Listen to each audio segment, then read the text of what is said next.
about such and such in NASCAR. Like you have this book, Pop Culture, that David Manning White did, and it's like yay thick, and he's got Adorno in there and 50 other articles. And so that's the way they used to teach it. What did he have to say? What did this one have to say? What that one have to say? And the test was, how much did you remember what that person had to say? My theory was teach the methodology and then let them apply it and see whether they actually are doing a good job, whether they've learned the methodology and know how to apply it. That way, they come away with something. And my notion is that once you learn a methodology, it's going to stick with you. Like I had a student, I met her in the supermarket 5 years ago. She's like 60 years old now. And she said, I took that course on semiotics, and she said, it's still with me. So she looks at the world differently after taking that course. After learning semiotics, she looks at the world differently. That made me very, very happy. I've done something. Somebody's learned something. It's kind of like a virus. It's a virus that gets into your head. Yeah, I know it's a good virus, because what I've been finding is that, speaking about the whole pandemic and how we've had to go online, I've chosen to, instead of just doing collaborate sessions and Zoom sessions, I have chosen to do video lectures, and then have them comment on them. And what I've been finding for myself is that, depending on whether we do the chat, like say I was doing the chapter on semiotic analysis, I was like using current media, like things that are current, and reading them through your methodology, kind of updating stuff. Like I just did this one on Jungian analysis, and I did this whole Jungian, I used your tools to do a whole Jungian analysis on the film The Joker from last year, and like your whole, like, the thing that you do with the id, the superego, and the ego in terms of Kirk and Spock and McCoy in Star Trek. I do that same take on the three characters in the film The Matrix in my other class. So I just found that as I was doing the lectures, and I just do a lot off the cuff. I was just thinking of example after example of things that they're into, because The Prisoner goes back a long way. It's like for my students, I would like strongly suggest watching Patrick McGowan as in The Prisoner. It's just cult classic. But I think it craps out in the last episode. I really do. How do you feel about the last episode? I feel it was really kind of a cop-out. My students objected to my using The Prisoner. They wanted something.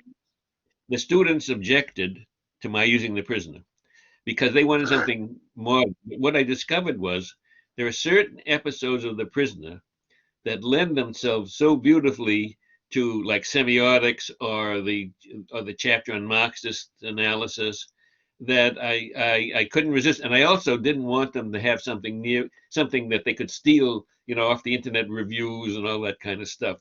So they had to endure The Prisoner, but that all they had to do is they watched 5 episodes. The first was just so they know what's going on, and the first one was for semiotics. I had them do semiotics, and there's an episode called The General, which I had them do for Marxism.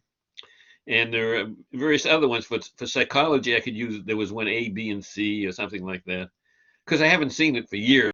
But I may be reduced to looking at it now that I'm sort of homebound in Mill Valley. Yeah, I wanted to talk a little bit about that, but really quick, I just wanted to say that I had this, like, I was going through papers the other day, and it's like I don't want to call anybody out on this, but it just made me laugh hysterically. But I had a book review, and the student in question was making a reference to the fact that the author had been accused of being anti-semiotic, and she had been anti-Semitic. And I just laughed out loud. I mean, it was just a simple flub, but she had been reading. I get what happened. She had been reading the semiotic stuff, and she made an anti-Semitic, and I was sitting there thinking, what warrants one being called anti-semiotic? You have to go and like desecrate the grave of C.S. I know. Lewis in order. It's Is the professor still here? like, Is the professor here?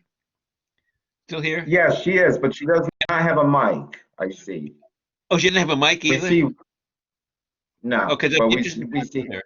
Oh, no. But oh, she does have a mic. No, Yeah. you do have mic. Oh, I'd be interested in since you're Hi, the only person Margaret. I've ever met who's used one of my books. What made you decide Oh, to use it? oh, that's a good question. I'm trying to remember because, of course, knowing that I was going to see you on screen today, I took out the 3 books of yours that I own and was reviewing them like a good student. And the other, but what really struck me is I used your book, the original media and communication research methods. I used that for years in teaching both at City College and at the New School, and it's excellent. I mean, I really have admired your work for so long, and what I was thinking about today was content analysis. I mean, the Times did this thing, where they had a picture of he whose name shall not be spoken. Um, Okay, I call him like, Tweety Bird. yeah, like about 40 pictures, and they did a whole, like, how many times has he lied, how many times has he said something and then gone back on it. And so, like, right now is not only good for content analysis, but then look how much ethnography is being used too. And, well, of course, surveys all the time. Yes. Although the surveys break all the rules. So, Margaret, what is your background? oh, well, I went to Teachers College Columbia and studied film mostly. I mean, it was a broad communications degree, um, but I concentrated. Peter Wolin was at Columbia for a couple of years, and so I I know took that. it like I took, his whole Science and Meaning in the Cinema was Hmm. really key. And so I analyzed, for my dissertation, I analyzed young Mr. Lincoln from a Marxist, psychoanalytic, feminist point of view. Ah, So that was a lot of fun. I'd love to read that sometime. yeah. You know what's funny, Nick, though, about that? You mean read Wolin or read my dissertation? Read your dissertation. I Yeah, think I've read a lot of Wallen, being a cinema guy. Yeah. yeah. My dissertation is, I gave a presentation a few years ago. I was asked to come in with some other people and, talk about their dissertations. And it's so funny because, of course, the paper copy has actual screenshots, that I took and put them in the printout, of my dissertation. So it's not exactly fitting in with the digital age. It's nice hearing from you, Professor Bates. It's like this is kind of a reunion. We haven't like spoken Yeah, we've communicated, but we haven't spoken in like what 17. I yeah, graduated in 2011, so yeah, 2013 actually. So yeah, it's been a long time. right. It's good. Yeah, this It's is good. really great. I'm glad that you invited me to be Are you part still of this. teaching at the new school? No, I retired. I think it's been a year and a half now, a year and a half Oh, or 2 years. I just got to the point where um, I don't know, like I had, one student who'd been stationed at Guantanamo, um, and the Army was paying for all her graduate work, but she was also a full-time uh, videographer for the ASPCA. Hmm. And so the combination of PTSD and not having any time to do her work, and that was just one example, you know. And yeah. so I guess I got tired out, even though, to tell you the truth, and I was wondering how you feel about this, I miss it. Well, I don't actually miss it. I mean, I enjoyed it because I taught in it was the broadcast communication arts department, and now that we put in electronic, I was the chair for the acting chair for 1 year. You couldn't imagine it. But nobody else would do it. I Yeah. had taught at the Annenberg School for a year, and Uh-huh. and then I came back and as a as a favor to them, I was the acting chair because we had somebody who was going to make the chair, but he was only an associate professor, so we had to wait for him to get promoted to a full Mm, professor. right. So I set a record for leaving early as the chair of the department. 3 o'clock, I was out. And they, of course, they like those administrative types, but the guy who took it over was very good. So Oh, it all yeah, worked out it all worked out right. very well. But you, But so what you really, do you enjoy writing more than teaching, or you just don't miss the teaching, or? well, I know I like the teaching because it was kind of fun seeing what the students would come up with. I used to teach Right.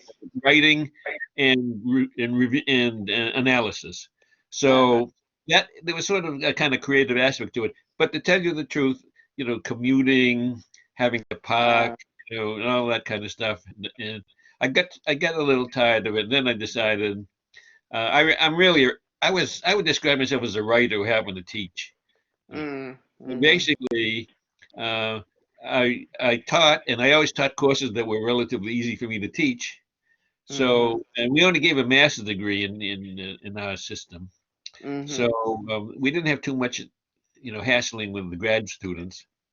So Right. basically, all I did is I sort of cut off the teaching, but upped the writing. Mm, So so it wasn't too much of a change for me in terms of my sort of daily life, etc. right. So I don't mind missing meetings and all of that. And Every, basically, Right. I yeah, have everything that goes with academia that are I Yeah. write these murder mysteries. I write a lot of murder mysteries lately, sort of comic Really? murder mysteries. They're academic Ah. murder mysteries in which I kill professors. Like I get, it's kind of Oh like God. Michelangelo putting cardinals into the Sistine Chapel. Oh I God. have I have I one book just. called The Mass Comm Murders, in which I have 5 mass communication theorists, but I disguised them. That is, if a woman did it, I had a man giving her theory, and if a man did it, I had a woman Uh, giving her theory. And I had yeah. it. The problem was I had to figure out how they each, how they could kill each other. So B killed A, C killed B, D. Oh, there you are. Is that you? No. Is that you, Margaret? No, or is that a student? No, what student? No, it's Who, one of our students. who's Hi. that? Yeah, it's Margaret.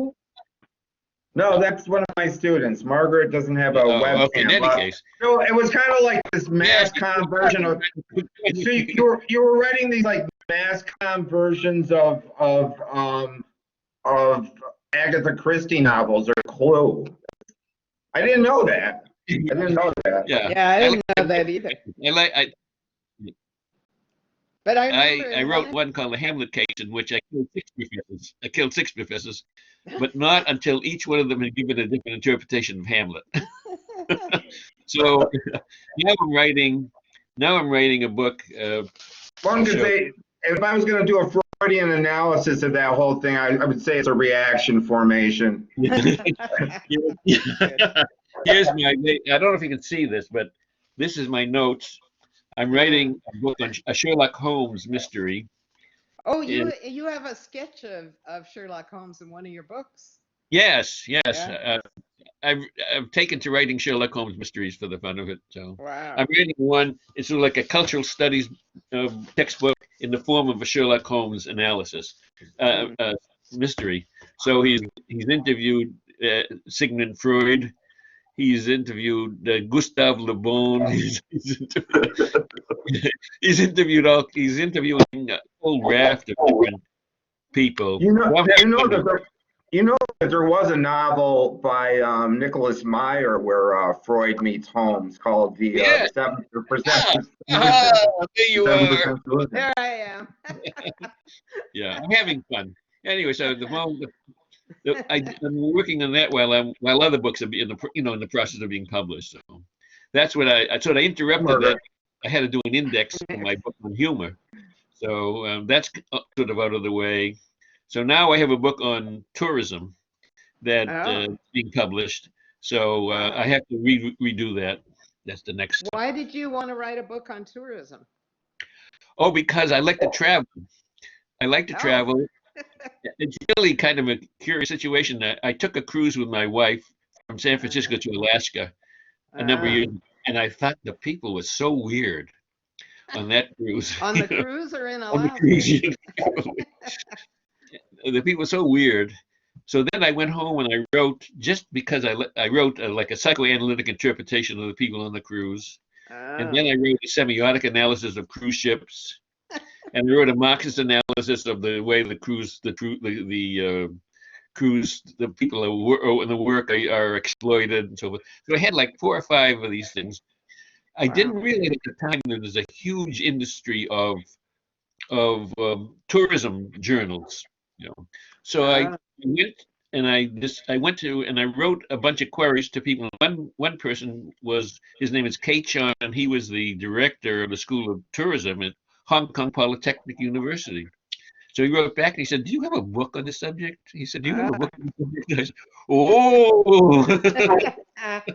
Oh, that's great. So I wrote a few more chapters. I sent it to him, and he published it. It was called Ocean Travel and Cruising. Wow. So I became, that, and then he said to me, "Why don't you write books on?" Oh, and then I had been to Vietnam and I had stuff on Vietnam. I said, "Would you be interested in something in Vietnam?" He said, "Yes." So I sent him that. And he published that.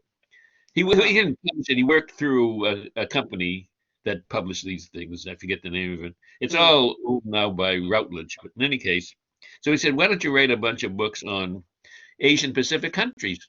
So Oh. using Roland Barthes as my mentor, his book, I don't know if you know his book, Empire of Signs, but what he did is he went Oh. to Japan for 2 weeks Mhm. in Japan. Hmm.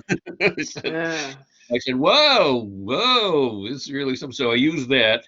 And Hmm. my argument is I'm only talking about sort of symbols and signs and things like that of interest to me as opposed to historical, etc. So that led me into writing about tourism. And so Hmm. frequently, when my wife and I traveled, I'd go back and I'd write a book on that. And if nobody Wow. published it, I'd self-publish it. So You know, that's how I. I should follow your example because in the 60s, I camped through the former USSR and I wrote articles for the Seattle Times. Uh-huh. Well, you might want to consider putting together in a book and publish it on Amazon. It costs $2 to publish a Oh, book on Amazon. that's a good I wanted to idea. talk to you about that. Might be interesting for people. Yeah, self-publish. Good idea. Yeah. Margaret, by the way, I just want to ask you as an aside, because I remember that Professor Carol Wilder used to do a lot of work in Vietnam, and she Oh, and we right. were we Oh, were yes, very, Carol we were Wilder. very, Let me. do you Carol sorry? Wilder was a very good friend of mine. Yeah, Oh, she was a very really? good friend of mine. Ah, Yeah. We wow. used to dance. We used to have parties at the school. Would go to this place for a couple of days for workshops and so forth. I used to dance with her all the time. But Wow. I wrote this book on Vietnam, and I Ah. quoted this writer about the Vietnamese. She didn't like what I wrote and has never had anything to do with me since. That's Carol. That's Carol. Yep, I can see that. I can see that. Uh, I miss her a lot too. She was a great influence on me. Great Yeah. influence. I wanted to talk to you really quick. I really wanted to just kind of like, just as an aside, I don't think that, I think I would be remiss if I didn't talk about the elephant in the living room, Yeah. which is, I'm wondering why, I listen to NPR to the point where, I can withstand it. At which point I need to like get a break. But, I hear myriad reports about Miami and Houston and it's like, what's San Francisco like right now, Dr. Berger? I'm curious about what's going on, what it looks like now. Now, let me tell you the significance of the term "the prisoner." Okay, here we go. So we know It what it turns looks out like. that You're I live surrounded by books. in a town called, I live in a town called Mill Valley. I don't know if you've been to San Francisco, but it's just north, 5 miles north of Golden Gate Bridge. If you go to Sausalito is the first town after San Francisco, and the second town is Mill Valley. Well, it turns out we're in Marin County. Now, Marin County, San Francisco County, we have a lockdown. We're supposed to stay home. We're supposed to stay home until the end of May. Only get out to go to doctors or go to the groceries or I've heard it. walk around your city, walk around your town, your neighborhood. So basically, uh, I haven't been out of the house except to walk around the neighborhood since March 13th. I think that was the last time I was out of the house. I mean, except to walk around the neighborhood. I mean, I haven't driven my car since March 13th. San Francisco is a real problem because we have so many homeless there. They don't know what to Right. do. We don't know what to do with them. I will say this: every day at 12 o'clock, the governor of San Francisco has Marry me. he a press conference, and he talks about what they're doing. So since we can't rely on Trump to do anything, Yeah. the state governors are now taking over, and he's a very impressive guy. I mean, the stuff they're doing, it's really quite remarkable. It's only today that they're loosening things up, like so that, for example, you could have gardeners come to your house and clean and do your garden. But aside from that, you walk around, you don't see anybody. Like everyone's in their house, watching television or whatever the hell they're doing. And basically, like my wife and I, we're all prisoners. Basically, we're all prisoners. Right. Right. You can go out. A couple of people, like I have neighbors who they both work, but they work in a situation. Like one is the president of some foundation, so he goes in a couple of days a week to write checks. He said, and his wife has to go in a couple of times for social work or something like that. But basically, nobody's working, and where everyone's either reading, watching television, or Skyping their friends and so forth and so on. So I really can't tell you what San Francisco is like except what I see in the news reports, and the streets are empty, basically. All you I know. see. I mean, it just has to be surreal because when I think about San Francisco, and I haven't been there for 15 years, but I mean, it's one of our jewel cities Yes, of this country. It's one of our jewel cities.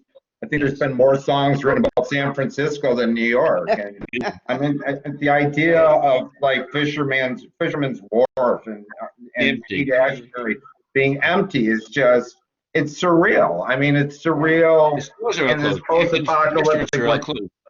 Yeah. I mean, we talk The about restaurants are closed. The post-apocalyptic. stores. Yeah, there's nothing going on. We use the term post-apocalyptic, and I believe that that's no longer applicable. We're not. This is not. Yeah.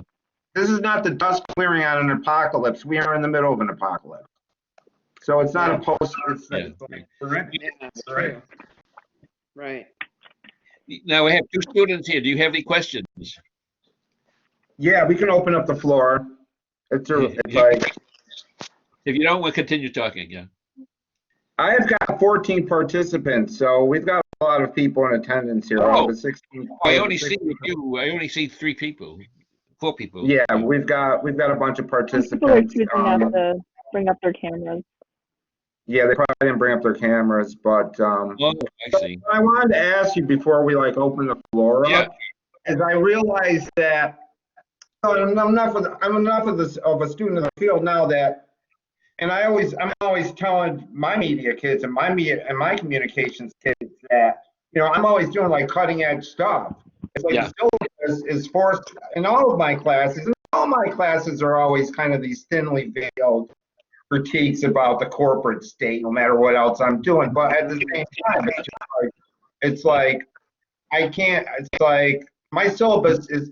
It's not like teaching, something that is static. It's like I'm forced to jump through hoops all the time, getting out the most recent stuff.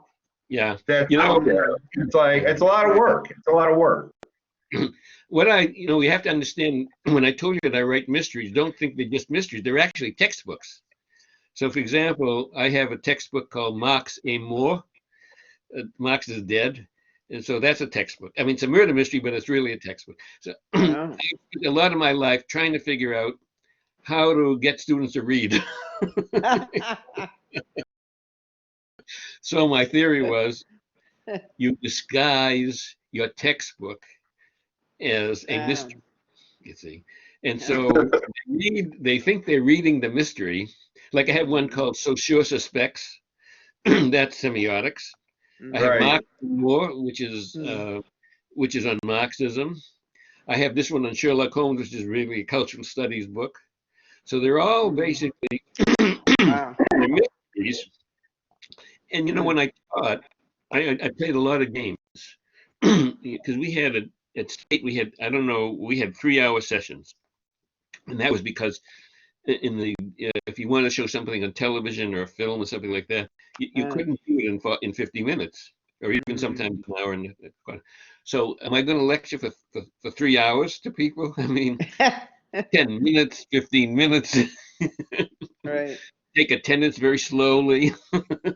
But what I learned is that, and this is kind of interesting, what I learned is that if you're teaching a course in semiotics or a section in semiotics, you have to play semiotics games with the students so they learn how to apply the concepts. So I always had a session in which I broke the students into groups of 3. I assigned one as the scribe, but everyone contributed, and we didn't know who contributed what. None of the students had to worry about making mistakes or being stupid or something like that. So we always played a lot of games in learning games. Learning games. I actually have a book on that Roland Littlefield published. But I can send you the whole thing. I can send it to you if you want, if you're interested in the file. So we played learning games. Then we would discuss, I would show them an episode of The Prisoner. The next week, it had like 4 3-week modules. I started off showing Rashomon, the first one, so that the students would understand, that's the metaphor for the course, Rashomon. Right. One of my students once, Misty, said, I said, why didn't you come to see the course? He said, I thought it was a Jewish holiday.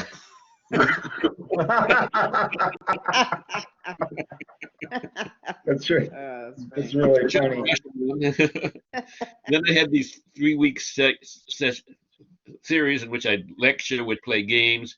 I'd show them the episode, and the next day they would come and would discuss their analyses of the episode. Then we move on to the next.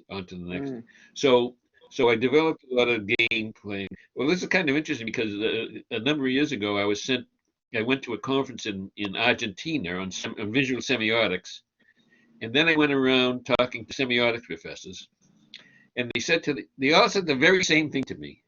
And this has happened actually in many places.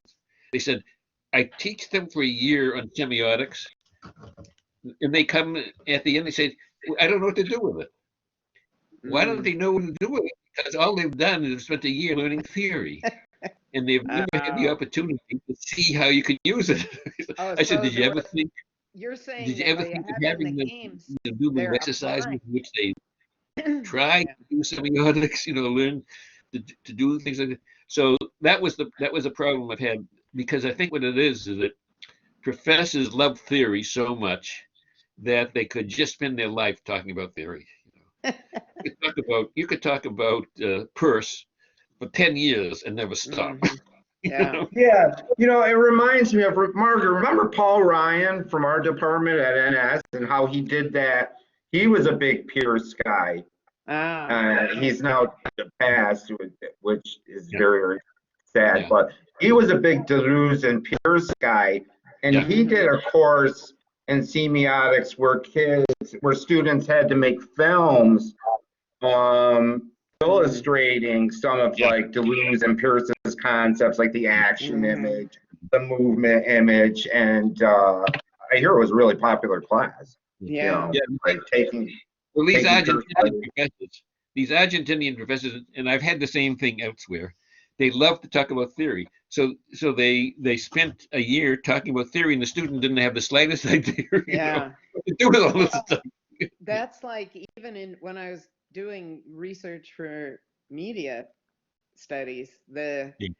you know, having the students do their own focus group, then they have to apply what Yes, they've learned, that's yes, and that's do the term. interviews and, Yeah, or even do a little ethnographic thing by looking at each other in the room.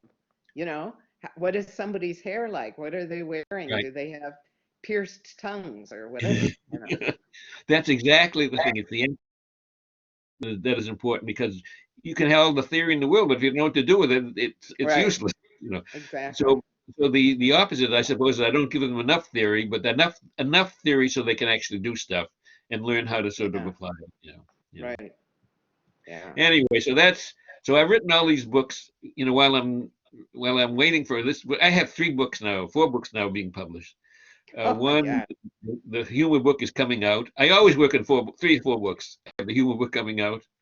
I have the book on tourism that I'm going to have to fix up and send off. I I have mean, the irony of the book on tourism is the fact that it's like right We now can't the travel. market for tourism is like. One thing I wanted to really quickly like ask you about though is like the communication research book.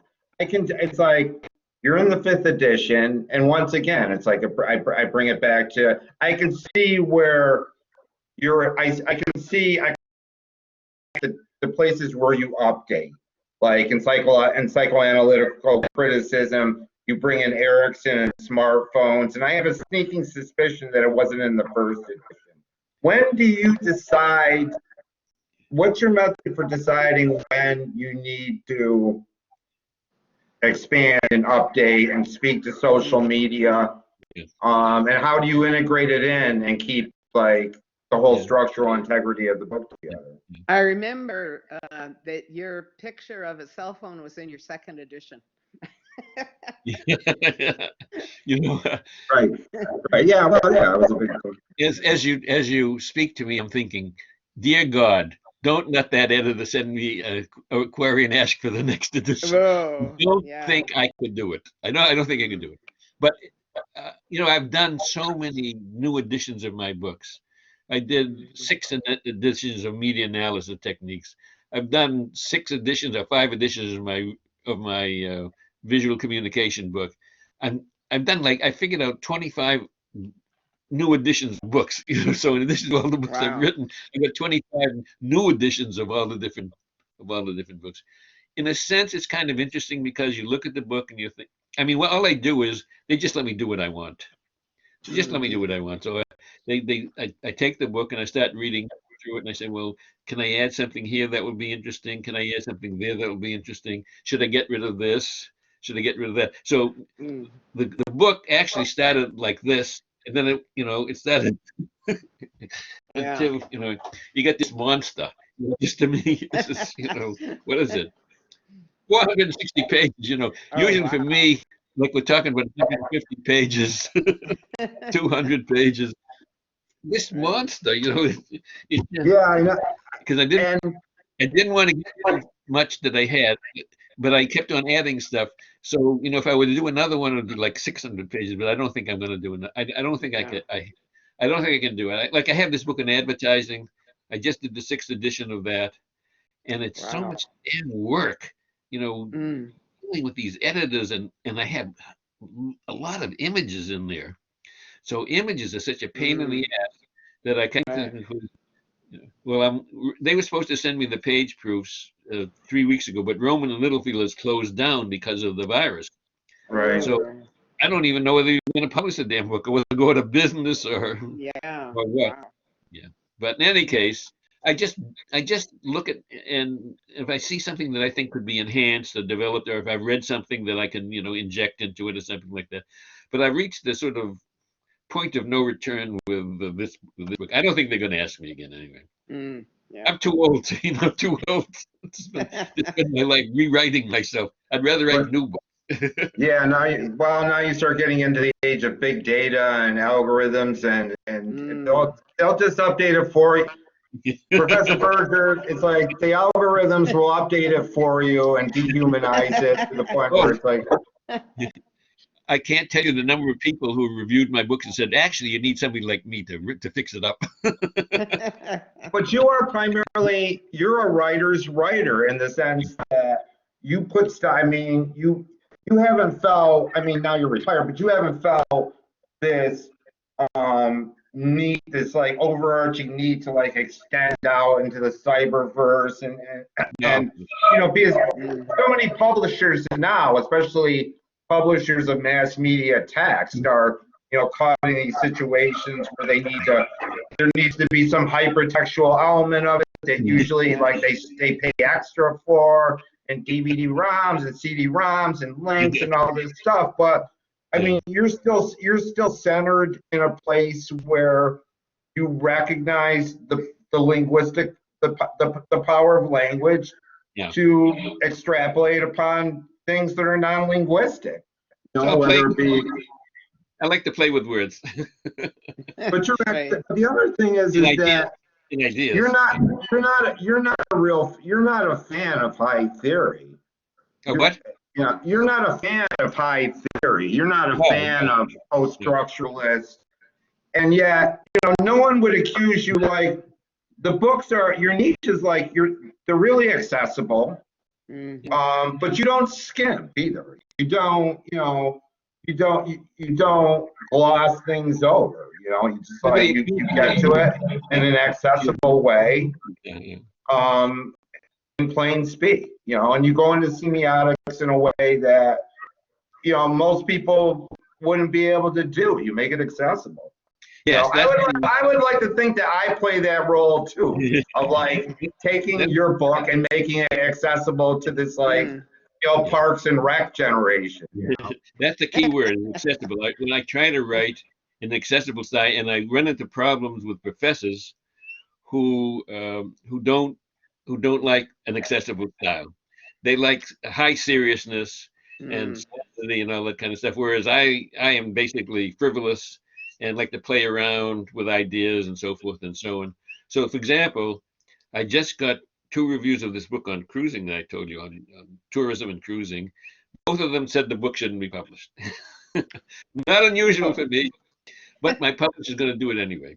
And the reason is the second one made some suggestions of do this, do that, and that kind of thing. So I said I'd be happy to put in any of the suggestions that I think are reasonable, and so she'll probably publish it. You know, it's a pop culture book.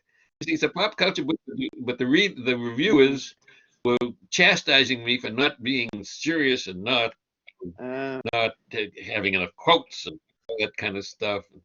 So that's water off my back. You know, it doesn't mean anything to me. And if she didn't publish it, I would publish it myself because with Amazon, I told you I have no fear now. And I have always written the book and never written the proposal. I write the book and then I write the proposal. I don't write the proposal and wait for somebody to accept it, because that could be 6 months, a year, 2 years. You know, write the damn book. If they don't do it, do it on Amazon. So I have a lot of books on Amazon that nobody, you know, who's going to. I used to have a publisher, Left Coast Press, and they asked me to do. I did books for them, mysteries. I did academic mysteries. So I have 4 books by regular publishers. And this is a genre that is like just totally new to me. I just like this academic mystery thing. Yeah. Yes. Some of those books, yeah. Right. Yeah, definitely. Well, if you're into communication, you get. I like my Hamlet book because it is, you know, like take Rashomon. It's the same thing. It's got different. You have a semiotician analyzing Hamlet. You have a Marxist analyzing Hamlet. You have sociology. So there's all these different people. There's a whole bunch of them. They're all at Amazon.com. They cost $3, $5, I don't know, $8, something like that. I basically give them away. So. Anyway, I think accessibility. We had an author. 2 years ago for I think it was Image Theory. We read Hamlet's Blackberry by God, I think I can remember his name. We had him as a guest speaker by William Powers from the MIT Media Lab, using like 7 seminal thinkers from like Aristotle to Seneca to Shakespeare, rethinking like our connections with social media. And he was really good. He was really great. He he Skyped us. That's a good book. Yeah. I also heard of a book that I once wanted to use. You ever heard of the book Hamlet on the holodeck? Yes, Yeah. yes, I've read it. Yeah. I've always wanted to use it. I became interested in Hamlet. I mean, I used Hamlet as a vehicle to deal with different ways of interpreting a text. Basically, that's what it's about. How different people, blind men and elephants. You know that story. They all touch a different part of the elephant and see what it's like. Right. Actually, I have a book on humor called. I've written like 7 books on humor already. I mean, I get into a subject and I write 5 or 6 books, and then I get tired of it and move on to something else. But with Hamlet, I was interested in showing how different academic perspectives. It's really a sort of a cultural studies book if you think about it. Different cultures, different perspectives see Hamlet. And then, of course, I had the benefit of Freud and other people who've written on Hamlet and so forth. So I had a lot of. If I don't have fun writing these things, I don't want to do it. Yeah. Well, I mean, many years ago, an editor said to me, Arthur, why don't you write a book, Introduction to Communication? So I in my mind, an image formed. A book twice as big as this, twice as big as the intro book, right? And to satisfy all of these people who teach communication, many of whom wouldn't like my style. He said, you can take your wife to Europe every year on the profits, from this book. I said, that book has to be written by a fullback, a 250-pound guy that goes crashing to the line over and over again. I am my receiver. I'm out there doing my thing. So I said, I mean, you're free to a certain degree now because it's like you're retired and you're no longer under this like publish or perish ethos. But it seems to me like you've been like that your entire career anyway. You've written about what you want to write about, and give it your own inimitable, and you infuse your personality in things that, I mean, there's like at the level of this resistance against getting too serious, has been like academia has dropped the ball on me I mean, I can talk a blue streak about what's going on with academia right now, but these kids got a whole list of brand new books from like everybody. Like somebody did a review on Jeremy Rifkin's book on the New Deal, and somebody did Naomi Klein, and somebody did Henry Thoreau's book on neoliberalism's attack on higher education. And a lot of these, I gave everybody a book, and I was like, do media analyze the books with the tools you have. So there was this activist component of it, but at the same time, it's like the lens we were using. I was like, the questions, and some of the books I hadn't read, so I was doing the old it's like if they wrote a good review, I would write it. So I'm self-serving like that. The one thing that I miss with the students is they sort of kept me up to date of what's going on. That would they told me all kinds of things I never had the slightest idea about. But now that I don't have them, I'm constantly doing that. I'm constantly mining them for and I check it out. I'm like, what shows should I be watching? Well, social media, it's like constantly changing all the time. It's like I was talking to a teenager the other day about TikTok. It's like trying to keep up with that stuff. You can't do it unless you know someone of a different age. Yes, like mostly younger. Yeah, Right. it's interesting because I have a book. I have a book that who's looking at it. I don't know. I wrote a book called Culture. It's a collection of essays. It's called Culture, Fashion, Style, and Taste. Mm. I don't know who I sent it to. I can't remember. But in any case, I have a chapter on hip hop and fashion. It's very Mm. interesting in terms of, and then racism, racism, Oh, racism, and things like that. I right. don't Yeah, know. well, I'll tell you, it's like that. I think it's in rhetorical analysis that got me thinking. I've been working. It's like your whole thing about gangster rap, and I Mhm. know Yeah. I have a lot of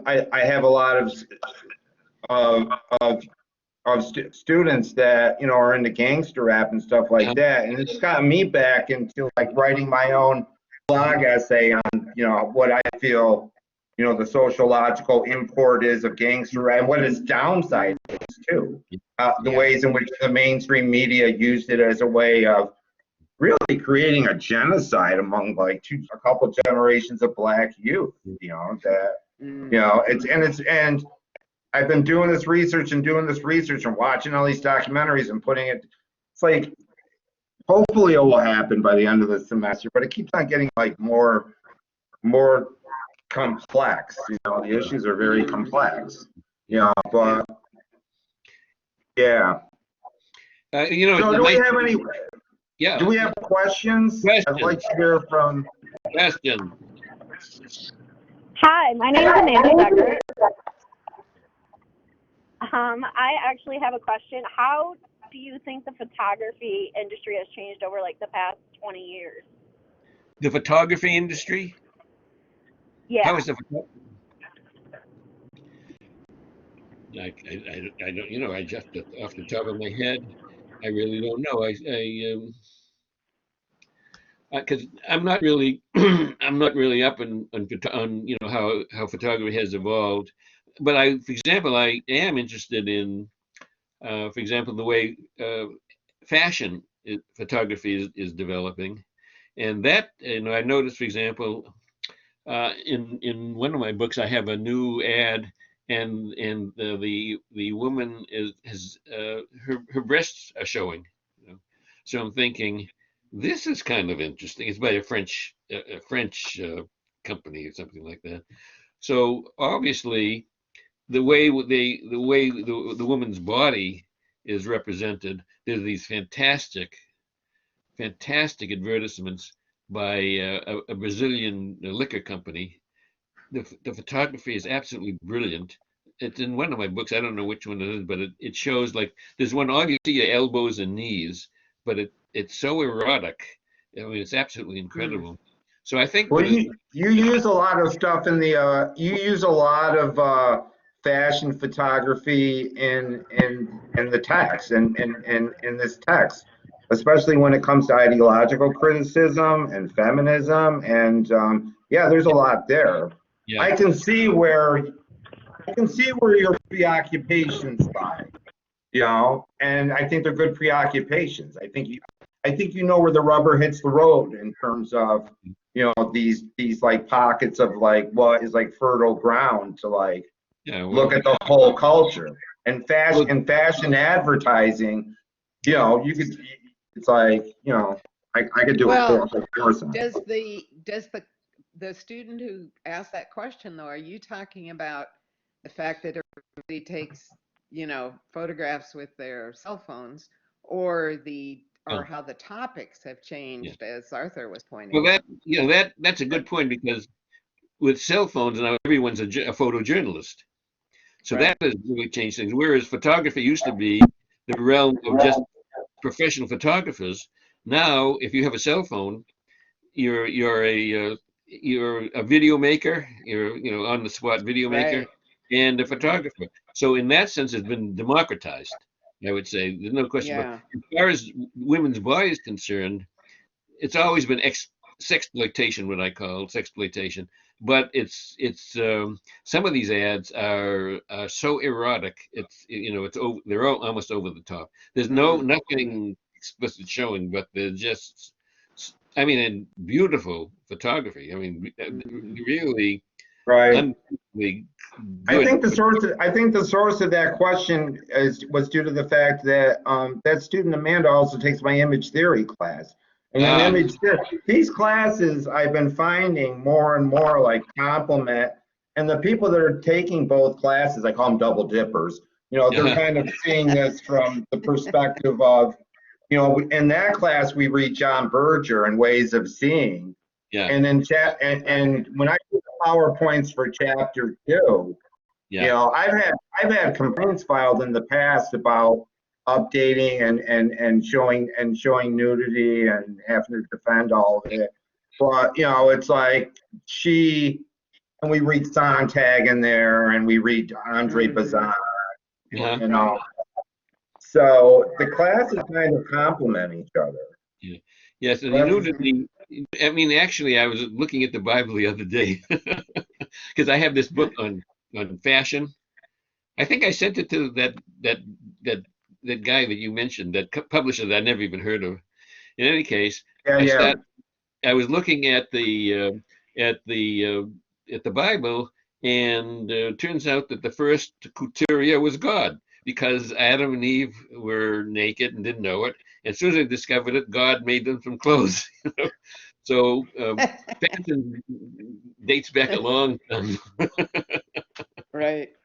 But what was really interesting, I'm just not to reminisce and sidetrack, but remember, it's like, Margaret, remember, it's like we had a lot of classes that we took in the Parsons School of Design at a time when Tim Gunn was doing his show like Project Runway. And I always thought there was something very, very schizophrenic about that building, in the sense that, you know, on one side you have a department that's doing this like, you know, like post-Marxist Frankfurt School critique of all culture, and on the other hand, you've got this whole side of the building that was embracing, you know, like that culture. It was an interesting time. That's a good point. Yeah. It was an interesting time. Yeah, it's a good question about photography. I hadn't really thought about it, but now Margaret called my attention to it, the fact that we're all photographers nowadays. You know, it was once upon a time, it was the professionals, but now anyone could get something, and if it's really good, it gets shown on a television screen. But what's really interesting is that we read an essay from Susan Sontag from 1977, before Instagram and any of this, called In Plato's Cave. And she was saying the exact same thing in 77. It's just a question of how the ante has been upped, and how much more the things that she was saying, they weren't like prescient as such. It's just, you know, the more things change, the more they stay the same. But it becomes a question of degree. It becomes a question of how much of our mundane, like day-to-day life is like we've always taken pictures ever since Kodak had with the brownie. But now it's like it becomes a question of the pervasiveness of it, you know. And well, Nick, in your image class, do you deal with the influencers, the whole Instagram thing, or? Well, I mean, once we get into projects, it's like influencers have become this new phenomena that I needed to be. Once again, it was a question of me needing to be educated by my students. I remember at the beginning of the semester asking, like, what the F is an influencer? You know, what are you talking about? You know, and now it's like, I'm like, so I send them out and do projects like, well, I got to find out about this thing. Go and do your project on how influences are. It's like, you know, like, you know, we're constantly. You know, it's interesting because a communications theorist years ago talked about the equivalent of influences. You know, two-step flow. I don't know whether I can't remember the detail, but he mentioned that news went to these people, and these people sort of influenced other people. So basically, what we have is it's the same old story, except it's sort of updated.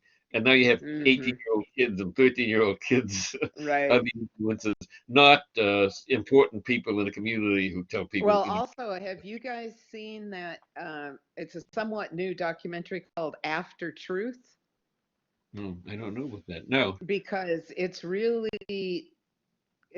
good. What it deals with people like Alex Jones and InfoWars, and goes through the whole thing about information and you know, who's screwing it up, like who's lying, and the whole problem of whether or not, how do we find that out? You know, how can we even know Yeah. what quote unquote fake news is?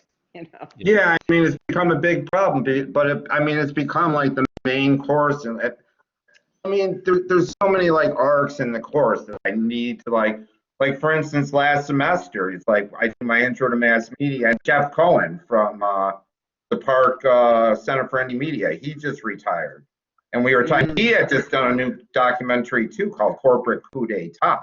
You know, so he's kind of an expert on like fake news and all that. And I would suggest that documentary too. I took some of my students up.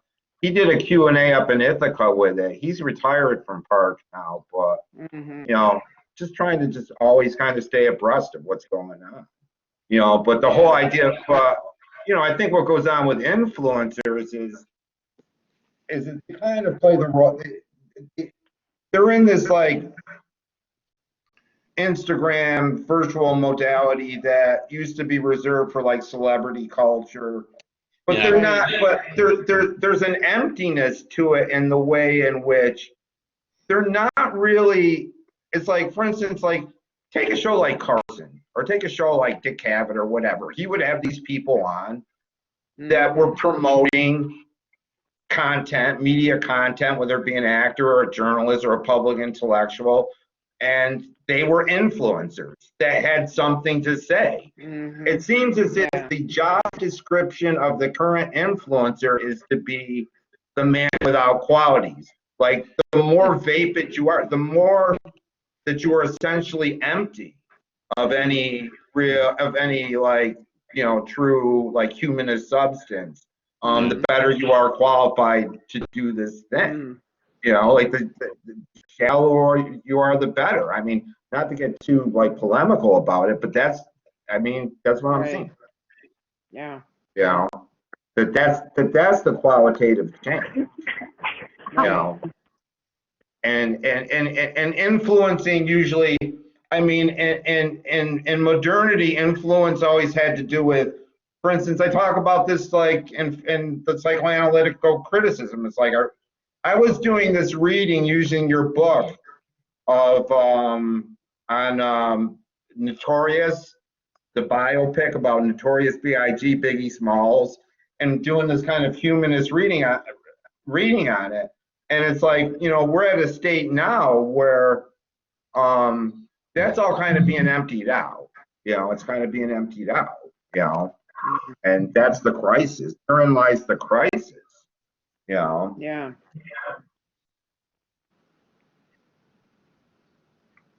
So what other Does anyone questions do we have? I see there's +8 people there. The question that I need to pose to Yes. Yeah. I'll try to word this as best as I can. Is that with all the books that you've written within like these past like years or from first to most recent, has there been, when going back through them, is there stuff you wish you could change because you changed your view on something? Or would you keep it? Is there something I wish I could change? I didn't quite hear your question. Oh, just out of all of the books that you've written. Oh. Like when you take a position, Professor Berger, when you've taken a position, say in a book you wrote in 1975, he's asking that, you know, through time and wisdom, is there something that you wish you could like retract? Are there any like big boners out there that you need to, that you wish, God, I wish I had said so, you know, kind of like John Adams with like the Alien and Seditions Act, you know, on his deathbed, he was kind of like, I wish I hadn't done that. Is there anything like that? As my hero, Donald Trump would say, I take no responsibility. Yes, obviously, you know, something you wrote in 1970 may be out of date in 2020. So I wouldn't I wouldn't say that I wish I'd changed it. I mean, because you write where you are at the particular time, but as time goes on, obviously you see certain things, and you recognize that what you wrote may not be quite as complete as or accurate or maybe outmoded. You know, like I can write about things that nobody even pays any attention to. But that was then, and this is now. So. I think every writer probably feels that they've made some mistakes. There's no question about that. I realize that aside from the fact that like there are mistakes in my books, and factual mistakes, typos, all that kind of stuff. As far as interpretations go, I just I just do the best I can in a given moment, and I don't let the past weigh upon me. One of the problems that writers have is they're so self-critical. Sometimes they can't write anything. Like my wife is so self-critical, she can't write anything. You see, I'm just the opposite. I write, I make lots of mistakes, and then I go over it, and at the final analysis, I have her look it over, and she finds lots and lots of mistakes and so on that I fix. So writing is a process where you're constantly rewriting. So if I like when I talked about the books, the review, the new editions, I'm rewriting them because I'm putting in new interpretations or new wrinkles on the old interpretations. Right, So which I we think, see in the new, and which we see in the fifth edition. It's like talking about smartphones and Instagram and yeah, Facebook. that's the thing about pop culture. It's changing so fast. I mean, Right. you write a book, and I mean that's the thing about pop culture. You write a book. I said I don't like to write about contemporary pop culture series. Why? Because by the time your book comes out, the series may be gone. Nobody will ever see it. So I read about Right. classic. I read Yeah. about classic.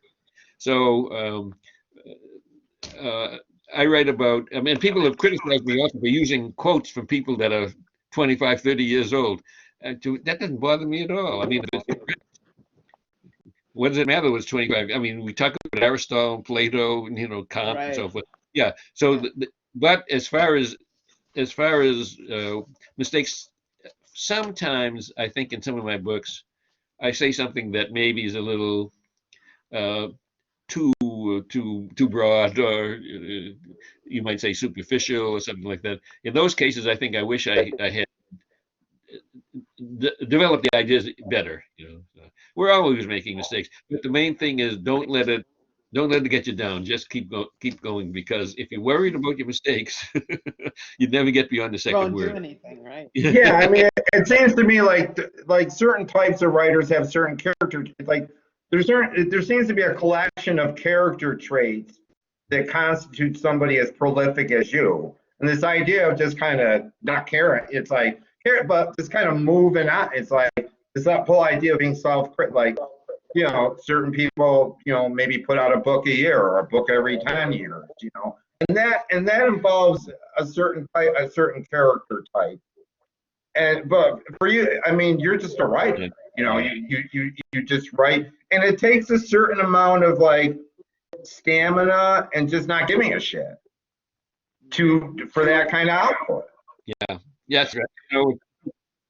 Haley, it's a kind of interesting thing, but I grew up in a family. My brother's an artist. Wasn't He died a number of years ago. He's older than I am, quite a bit My older. condolences. But from the age of 12, he loved to paint, and he went to art school. He won prizes. Right. He lived as a painter, painting and so forth and so on. When I was young, I didn't know whether I wanted to be an artist or a writer, but I was drawn to writing, and I figured one artist in the family is enough.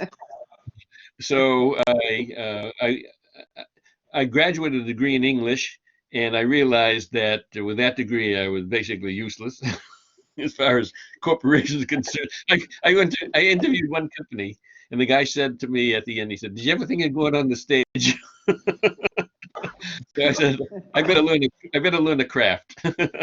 So I went to journalism at the University of Iowa. That's where I really learned how to write. I had this woman, I can remember it very well. Her name was Virginia A lot Cole. of people, a lot of people learned how to write at Iowa. Yeah. Yes, I also went to the writer's workshop too. I studied with Marguerite Young, a really nutty, wonderful woman. Hmm. she looked at this paper that I had written in sort of English major style and started, cutting this out, cutting that out, cutting that out. And then I realized, oh, I see what the game is. You don't use 8 Hmm. words, you can use one. you know. So I Ah. learned to write at Iowa, and that's where I started keeping my journal. And so it's through my journal that I've sort of developed my style and my art, my writing style and the way I work. I'll show you, for example, in my journal. I don't know if you can see it, but when I'm writing,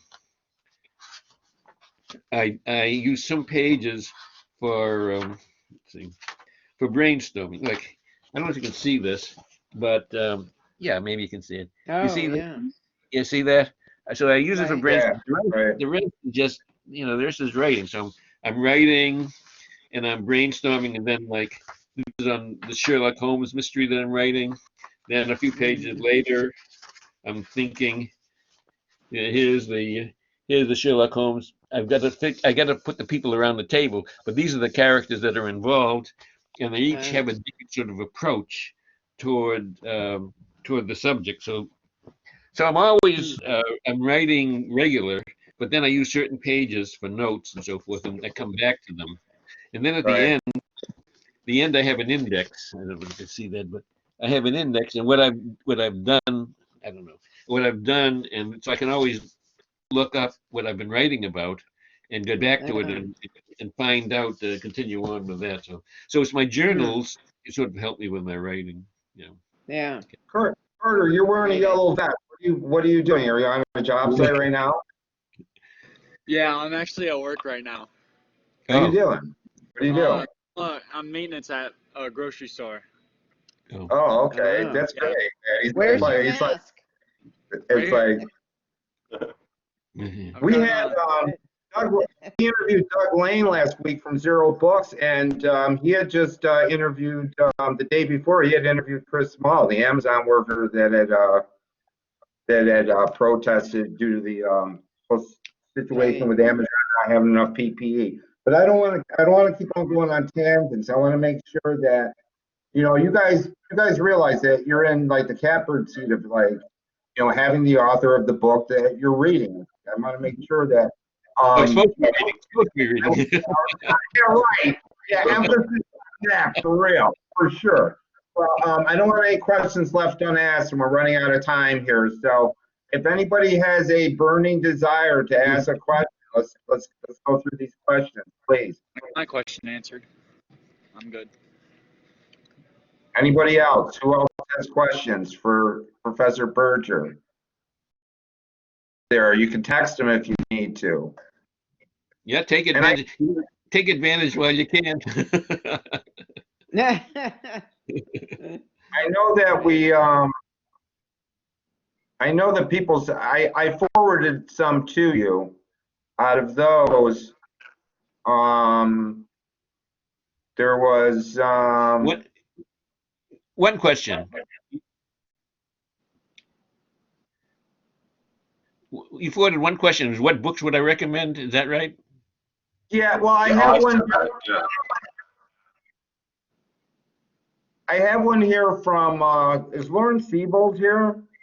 She sent me a question, and Lauren asked, since both qualitative methods and quantitative methods are used and described in detail within the chapters, which is more important for a student or someone who is new and has no experience with these topics or research in general?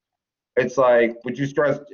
I guess she's asking, like, for the person coming into media research, is which would you stress? Yeah. Well, I am basically a qualitative researcher. Yeah, So my I get that gist. yes. Yeah, since some research involves a lot of time and a lot of counting and statistics and all that kind of stuff, I would say the first part of the book is the easiest for you to sort of master and then learn how to sort of apply the different methods in the first part of the qualitative analysis. And when I taught the course, my students had to write they had their choice of 3 out of 4. I had made everyone do a semiotics because none of them had ever even heard the term before. So they did a semiotics, a Marxist, a psychoanalytic, and a sociological. So those I think are fairly accessible, you know. And what you can do is what you have to do is when you're reading this book, I think, is if you can figure out what concepts in each of these methodology you can use and you can sort of apply to something. So just reading about semiotics is kind of sort of interesting, but it's more interesting if you could say, well, I'm learning about signs. What signs do my friends, are they generating? Are they lying with signs? You know, is this blonde really a brunette? You know, is this guy Yeah. I mean, we do. Yeah, you should check the blog. You should check the blog out and see some of my lectures on your material. It's like, I hope I do it justice, but it's like, yeah, I remember all this. You know, I mean, with the whole COVID situation, you know, my initial, the best laid plans of mice and men, I'll tell you, it's like, you know, I needed to like rethink our whole game. I needed to really rethink our whole game. But you've done me the service of the fact that you've done the great service of providing me with, at the end of every chapter, you have all these different projects that they can do. And I'm just kind of like, just pick one. It's like, I'm burnt out. Just do. It's like, he's got a bunch of stuff in here. It's like, pick one and go with it. And it's like, if you don't want to do if you don't want, it's like, if you don't want to do 1,000-word psychoanalytic critique on The Prisoner, then do Parks and Rec. Do The West Wing. I don't care. It's like, at this point, I'm just like, I'm just trying. Most of us right now are just trying to bring the ship into port. Yeah. It's like, but there's a lot of great ideas in there for projects. That book has a lot of stuff in it. You know, I think, of course, it's 450 pages long. So as you might imagine, there's a tremendous amount of stuff in it. When I started writing books, they were considered academic books. They didn't have any apparatus in them. But then what happened is the publishers started realizing they had to really sort of textbooks rather than most of them regular books. So they started asking me to put an apparatus. I learned how to do this. I actually collaborated with S.I. Hayakawa on his book, Language and Truth in Action. He lives in Mill Valley also. You know, he did.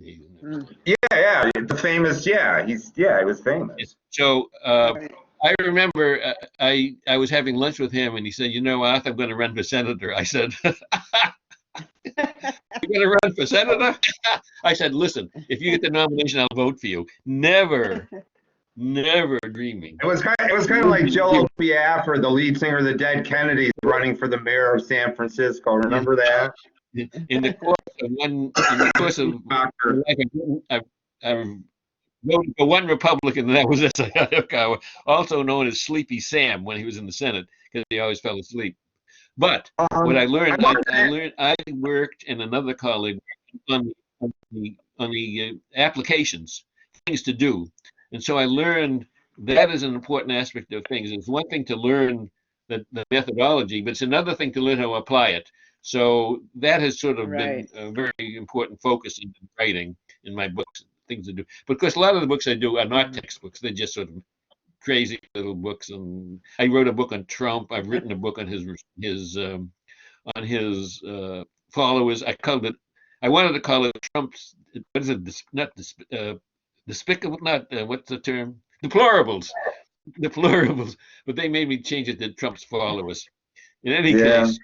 Two of my students just did book reports on the new Matt Taibbi book, Hate Incorporated. That's really interesting. Anyway, I've covered Trump now to my, the reason I did it every day, my wife, the first thing she has to say is what Trump disgusting thing he's done today. So I said, exercise the demon. I exercise the demon by writing about Trump. I know, it's like these things serve these like, these like get the stuff out of your system. I love this like psychoanalytical approach to your like workload. Let me ask you really quick, because we had a quick email this morning about You had Stan Lee as a guest speaker at Annenberg. Tell me a little bit about Stan Lee. Yes. Stan Lee, the late great Stan Lee. You have to understand, I had a correspondence with Stan Lee for a number of years. I had written a book called The Comic Stripped American, and was interested in comics and what they reflected about the culture. At that time, my dissertation was on the comic strip, Little Abner. So you have to realize that was really something too. All these English professors, Wow.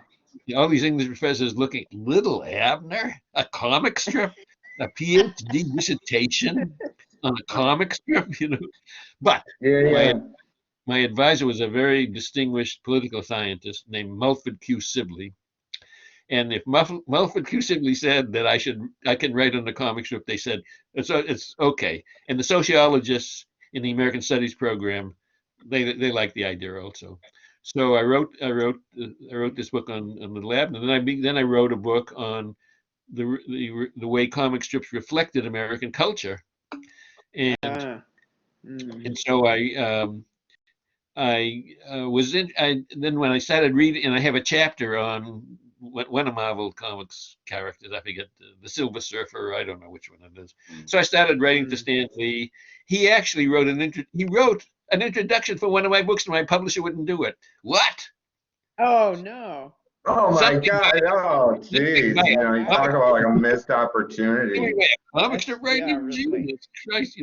So I was going to put together a collection of his stuff, but it was too scholarly, and somebody else did. But in any case, I used to. He came to San Francisco, came over my house. We went out for lunch and so forth, and I had him. I taught a year at the Annenberg School at the USC, and so I had 200 students. And I brought Stan Lee in to talk to them. Now you have to realize at that time, Stan Lee was getting $25,000 to give a lecture or more. We did it for free for the Annenberg School. I have them count me to 200 students, and they say, "Does anyone have any questions?" No, nobody had a question. I know. It just boggles the mind, really.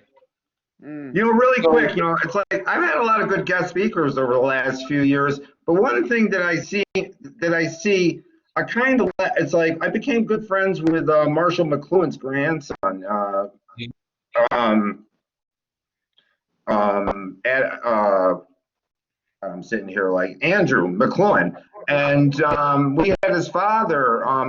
His father passed, unfortunately, a year and a half ago, Eric McLuhan from the University of Toronto.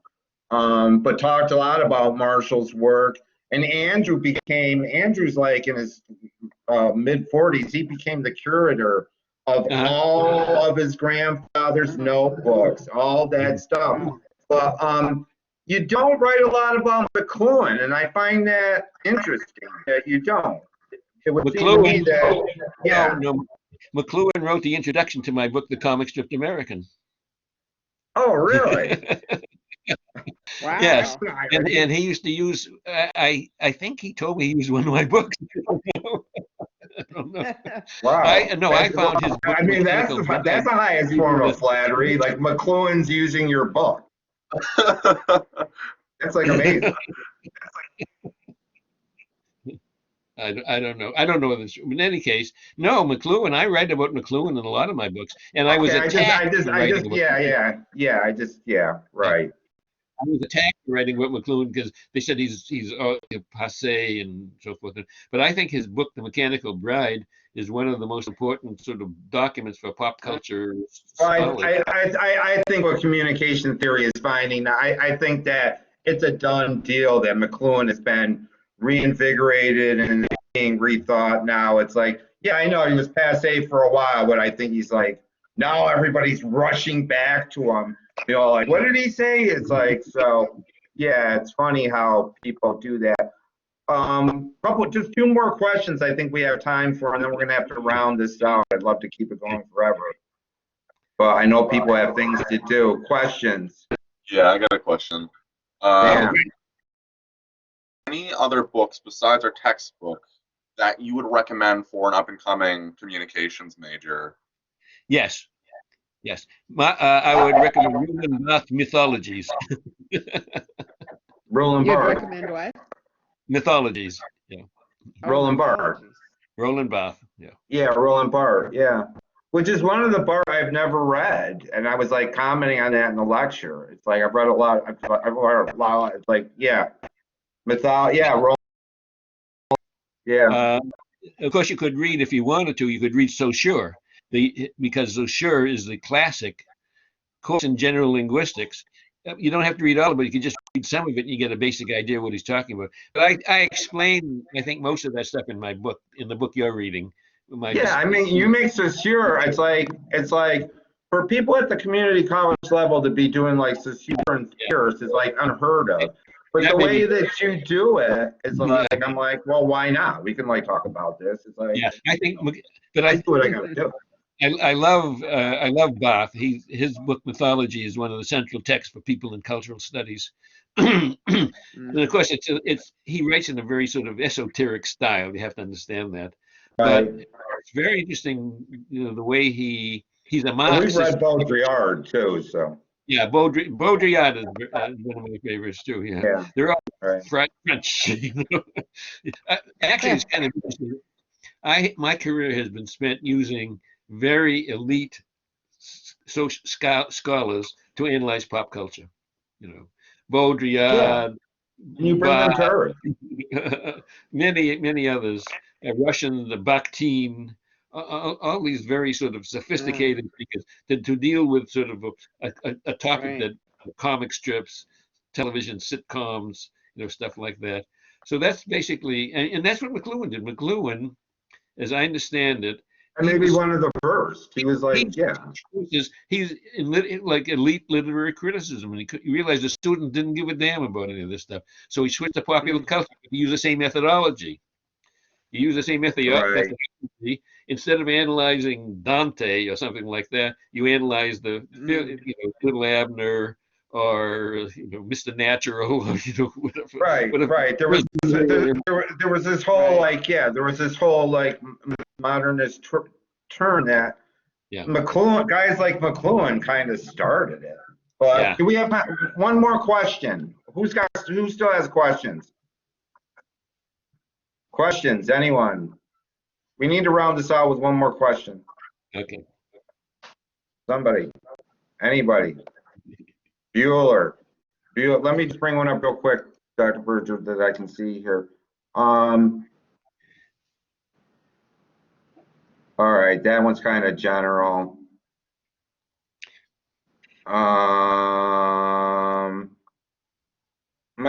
Here's one from Gina. She says, question refers to chapter 3, where you go over codes. How do us as humans learn a number of codes but never have to think about them?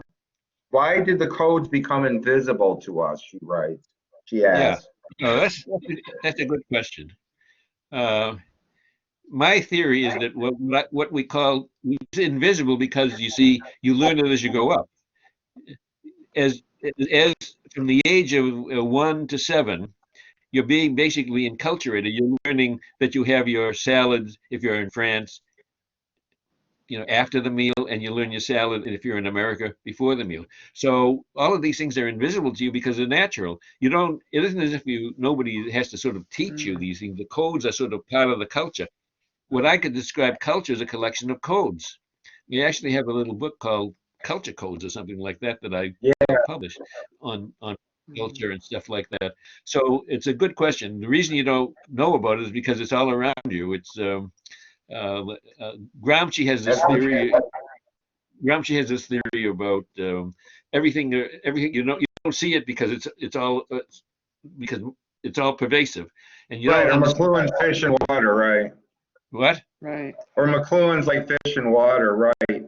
But it's really funny, Margaret. It's like, Margaret, you're the one that got me interested in John Fiske. I don't know if you remember. You suggested I read John Fiske about code.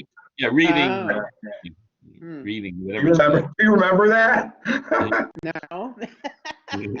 I'm glad you do, though. That's good. Hey, well, listen. It's a real pleasure meeting you.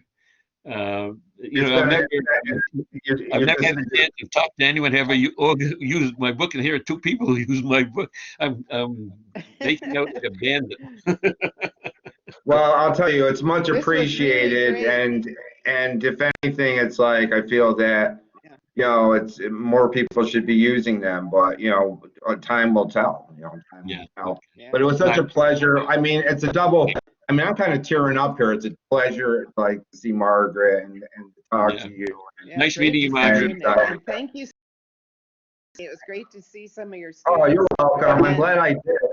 I'm glad I and did. Arthur, it was wonderful to meet you after using your books for so many years. Thank you. Yeah, well, it's a pleasure. You know, I told you what happens when you're a writer. You write a book and it disappears.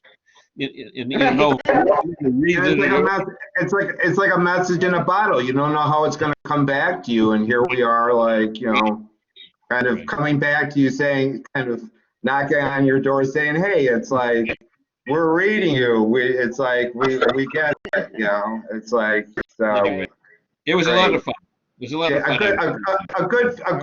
A nice feel-good moment in a sea of uncertainties. Yeah. You know, but you know, it's like we'll figure it out. So okay, let's end it there. My students, I've been communicating with you. There'll be new content out. This will be on the blog. I have a blog for both courses.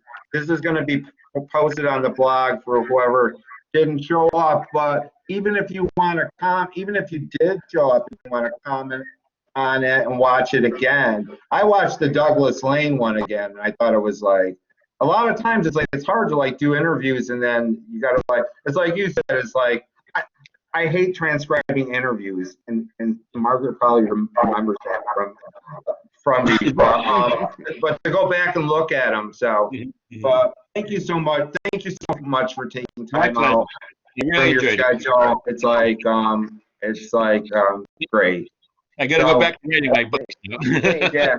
Okay. Thanks again. Have a good day, Margaret. It was nice seeing you. I'll definitely stay in touch and let you know how things Yeah, are no, I've been progressing. reading your blog, so I'll comment or write to you about that. Yeah, that'll be awesome. Awesome. Okay, everybody, take care. Okay.